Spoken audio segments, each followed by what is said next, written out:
Yeah, I Oof. guess I'll just go start. I'll start.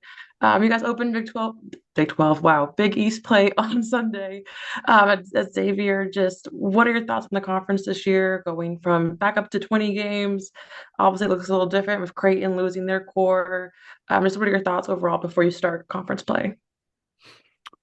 Yeah, it is obviously much much earlier than we've ever started, I think. Um, so that's kind of different. Um, it's partly the result of, like you said, adding two more conference games.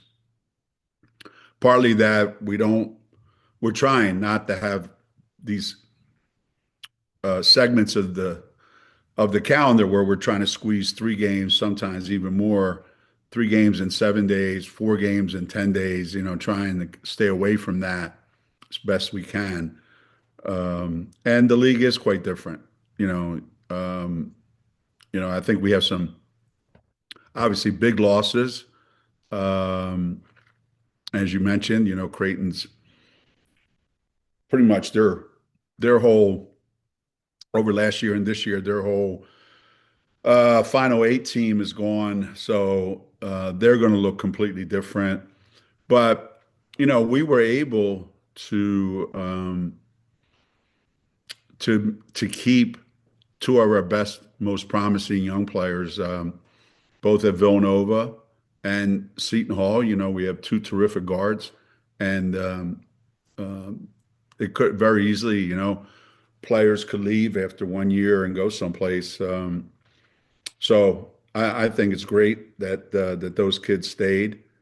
Um, St. John's, there's a big win already over Oklahoma State. And speaking of Seton Hall, they've gotten off to a great start. Um, it'll be interesting to see how the portal affects our conference.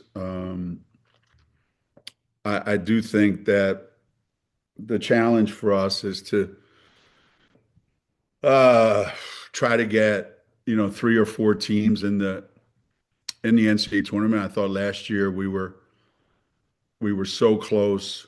And it was us and Marquette, and Marquette has their whole core back, which is quite different than Creighton. So I think Marquette can very easily be an NCAA tournament team, and Seton Hall, Villanova, St. John's, um, come to mind based on you know what happened last year and how close they were. So I'm optimistic about the regular season, and we'll see how that goes. What was your reaction to going to 20 conference games? Just kind of how does that impact the way that you guys scheduled and things this year? Let's see. I can see both sides of it. I can understand why everybody wants to play a balanced schedule, so one team doesn't have a much more difficult schedule than the other. I can see that. I I can understand that uh, games are hard to schedule. Um, today, trying to get some of the really, really good schools, really good programs to play some of our teams in our conference is challenging. Um, but at the same time, you know, um I think for us, it's um, it's not optimum. You know, we lose out on two uh, two non-conference games that could be really beneficial for us. Um, but we're part of the Big East, and so we do what we can to help the conference. I think after this year, we may have to we may have to rethink it down the road. See how this works. Um, but we'll give it a shot. Everybody has the same schedule. Everybody plays everybody twice, and we'll see whether or not that has any effect in whether it enhances people's chances of getting in the tournament.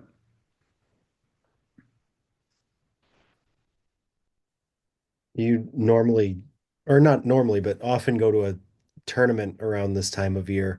Uh, do you like having Thanksgiving open, or would you like to get back to some sort of event around this week?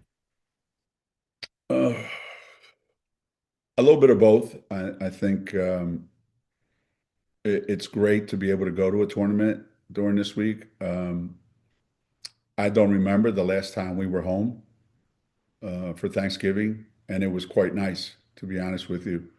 But I don't know. Um, I don't know how you can add a trip to someplace in today's environment. I don't know how you can do that unless unless all your expenses are paid for and there's money involved. So because of the changing world that is has happened to college basketball, I think it's going to make these trips much more difficult in the future, unless they don't impact, except in a positive way, your financial situation. I think that goes the same for foreign trips too in the summer, unless you can find a way to do those trips at no cost, or very little cost. I think those are going to be very difficult to maintain. Well, following up to Emily's question, obviously, having, like you said, having two more Big East games, you lose out on two more non-conference games. How do you just see the Big East games, whether it's any opponent in the Big East, preparing you guys for March? The Big East, obviously, different competition than maybe you'd see in an SEC opponent or a Big Ten, non-conference opponent. Um, I don't know. I think that's the rationale that sometimes was used in the past. Um, we were in the American, and that wasn't nearly as competitive as this league. And we won a lot of national championships. So I think you're either good enough or you're not good enough. Um, there's a lot of Big Ten teams. There's a lot of ACC teams. There's a lot of SEC teams. Um, any of the Power Four conference, there's a lot of those teams that have never played in the Final Four. So being in a conference doesn't necessarily do anything to help them. It's like you're either really good or you're not. And um, we can't, we can't worry about that. As I said, you know, we used to hear this all the time. And, does it get you ready? Does it, you know, I don't worry about that. If we're good enough, we're good enough. If we're not, we're not. I don't think playing Tennessee last year prepared us for the NCAA tournament, or playing Notre Dame, or playing USC, the games we lost. I don't think they did anything to prepare us. It's just another opponent, and if you play well, you're going to win. If you don't play well, you're going to lose. That's that. Hey, Gino, I don't know if you can hear me. It's Dom, but Yeah. I imagine you have some thoughts about Jim Mora and the football situation. Wonder if you could weigh in on that and tell me, obviously, what you think of his move, but also where you think they should go from here. Hmm. Well, luckily, I don't have to make that decision, of, you know, and luckily, I wasn't involved in the decision to hire Jim, because I might have screwed that one up. So Dave Bennett seems to get these things right. Um, so I'll leave it up to him as far as, where they should go from here. But I do think they're in a much better position than they were before Jim got here. They certainly have proven that they can be uh, a, um a football program that can compete with the so-called Power Four schools. You know, we won I think three of them, or we played BC, we played Duke, we played Syracuse, um, and we won two of them. We probably should have won the third one as well. Um, so we feel like we're in a much better shape than we were 4 years ago. So I think the pool of candidates, whether internal or external, um, there's a much greater pool to choose from. Um, you know, and that's all because of what's happened here since Jim took the job. Football's not only fun to watch, it's uh,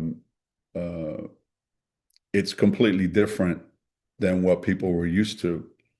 So there's a level of excitement, and um, I think he did what really, really good coaches do. He put his stamp on the program. You know, he was able to recruit to his style of play, to recruit to the culture that he wants here, that he wanted here. And I think a team that's able to put a lot of points on the board is going to be not only successful on the scoreboard, but you know, really fun for the fans to watch and want to go. Not just sit there and hope that they win, but expect them to win, which is way different than what it used to be. The expectations are, I don't want to say the expectations are national playoffs, but the expectations certainly are greater than they were when Jim got here. And that's a credit to him and his staff and the players that he brought in. I think one of the greatest stories in college basketball or college football, one of the greatest stories in college football, and certainly I think the best story here has been what Joe has done. Uh, he got here and he had the job and he lost it, supposedly. Then he had the job and he lost it. And easily for that kid to have said, "Look, I'm out." And the kid hung in there and hung in there. You know, guys from Pennsylvania, they're Italian, have a tendency to do that. And and then he had a season for the ages. So I think that's one of the best stories that has happened in Connecticut sports in a long, long, long, long time.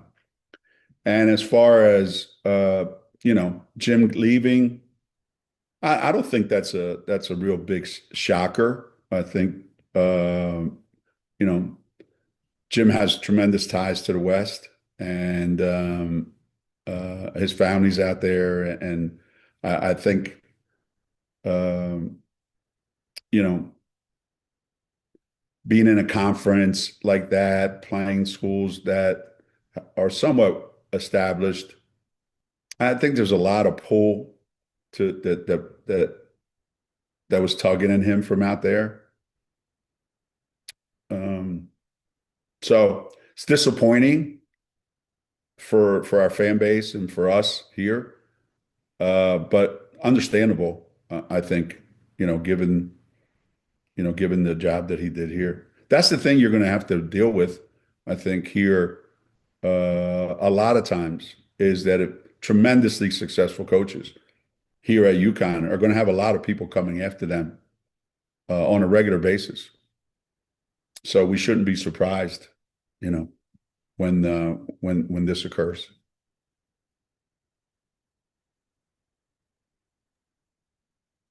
How's that look, guys?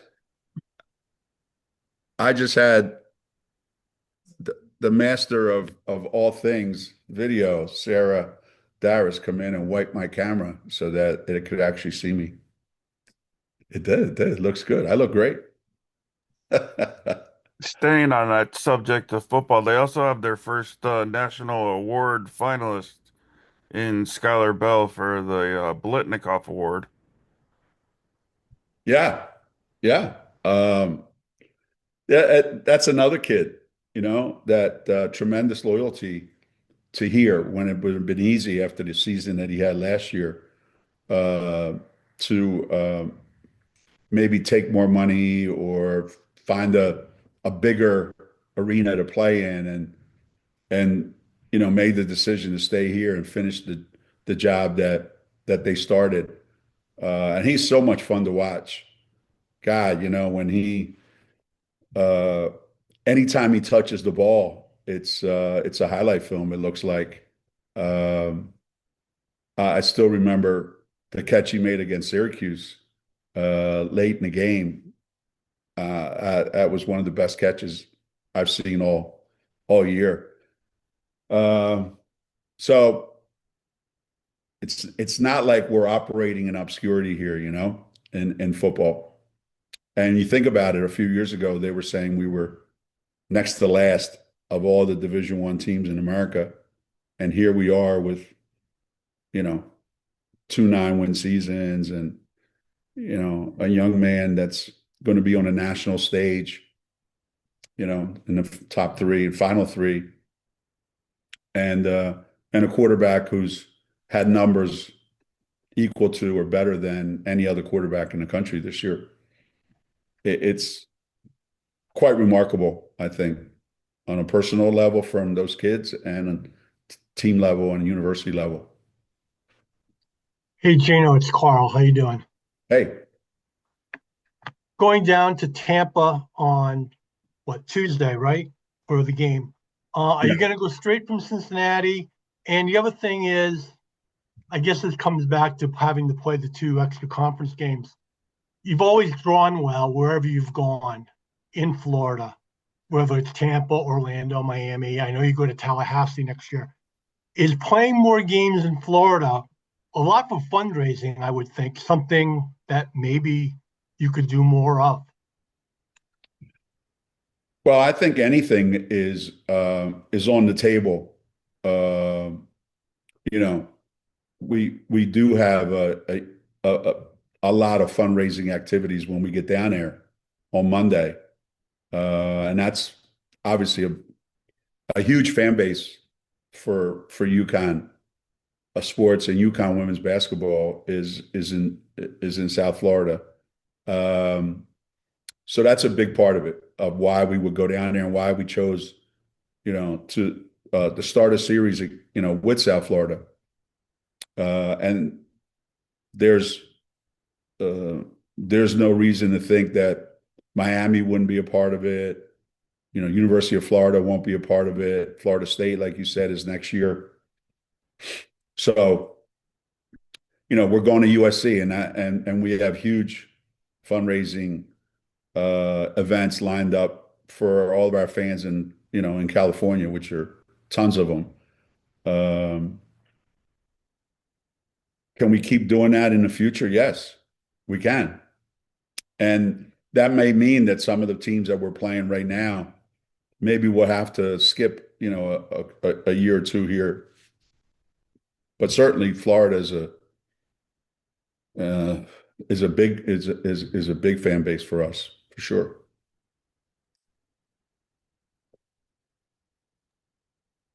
Having had you'll have a full week from the Hall of Fame games until you play your next one. Just kind of what has this week focused on for you guys with another quick turnaround now coming up? Um, we've tried to get a little bit better at some of the things that we felt last weekend were were there. Um,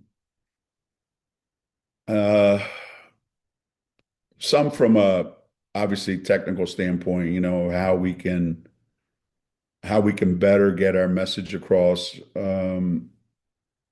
be better prepared for some things that happened, not relax when you get a big lead. Um, so we've tried to get better at what happens in the situations when you are ahead. Um,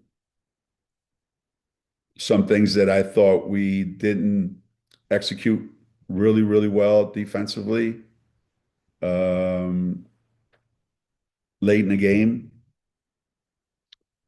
Um, Tried to get better offensively at recognizing things a little bit quicker, making better decisions, like all the things that you worry about it, at this time of the year, as opposed to let's get ready for the two games that we have on Sunday and Tuesday.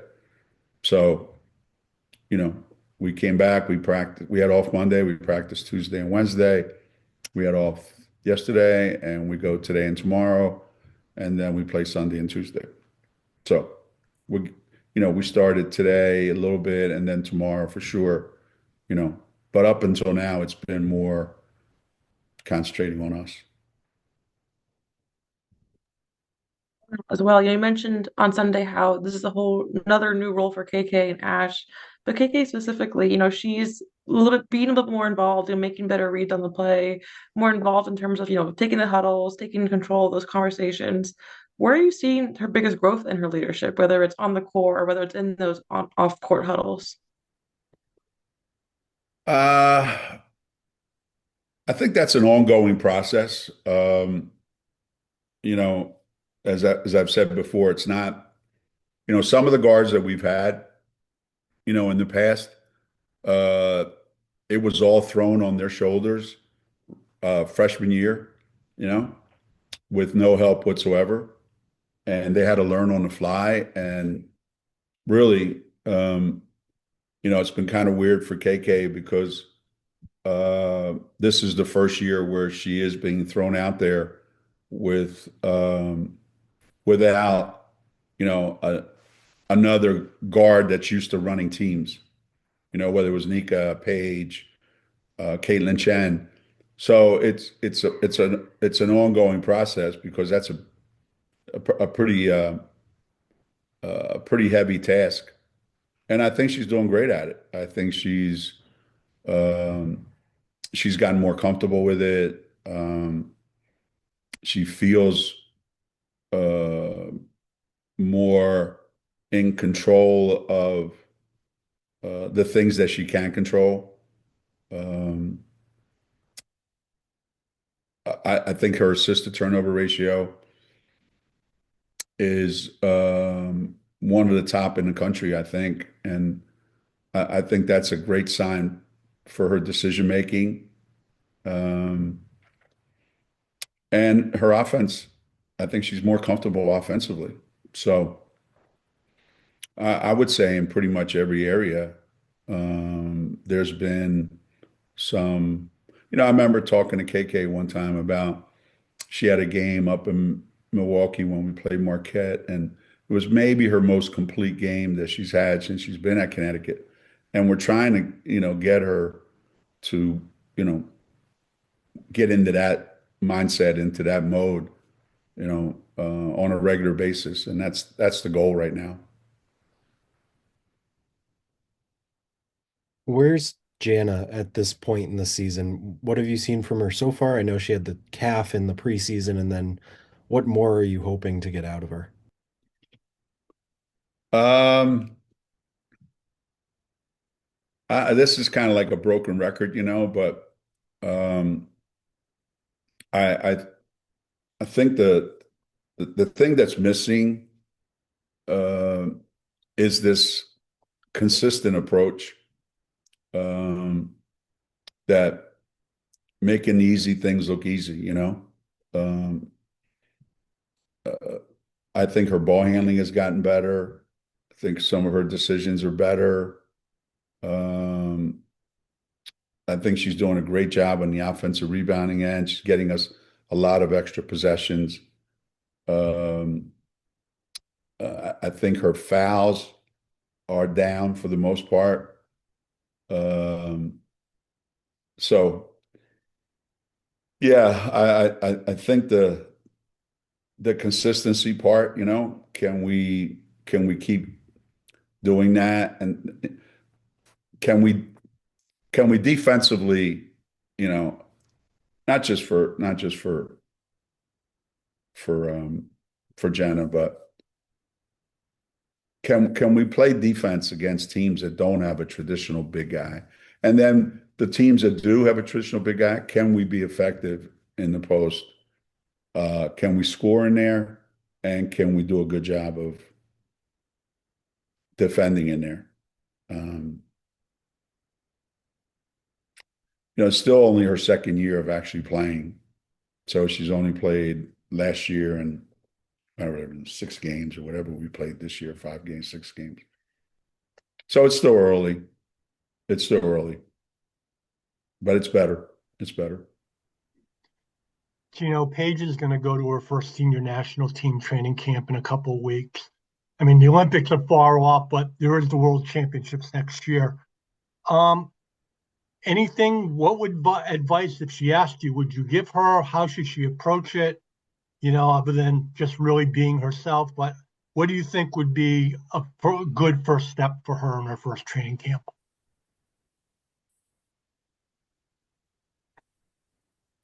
Well, I believe the first step is to get invited. So that's number one. So that's happened. The second is going to come easy for her is to understand what they're asking you to do once you get there. And she's great at that because whatever you need her to do, she's going to do it. I think the year in the league has helped her to understand that I can handle myself in this level of competition, and I can be what my team needs me to be. Playing on a national team involves a lot of awareness, being self-aware, knowing who you are, what you are, and knowing that you might have a different role than you have on the team that you're playing on regularly. And I think all those things are things that she's very familiar with. So not a lot that I can give her. I think it's a position that I think is, I don't want to say it's completely up for grabs because I haven't followed it that long, but I know that, since Sue retired, there really hasn't been a clear cut, here's the successor, here's the next person that can take over this team and be able to lead a lot of veteran players. So I think someone's going to emerge, whether that's Paige or someone else, whether it's now for the World Championships or for the Olympics. Maybe she's too young. I don't know. Or maybe she's ready. I don't know. But I do know she has all the things that she needs.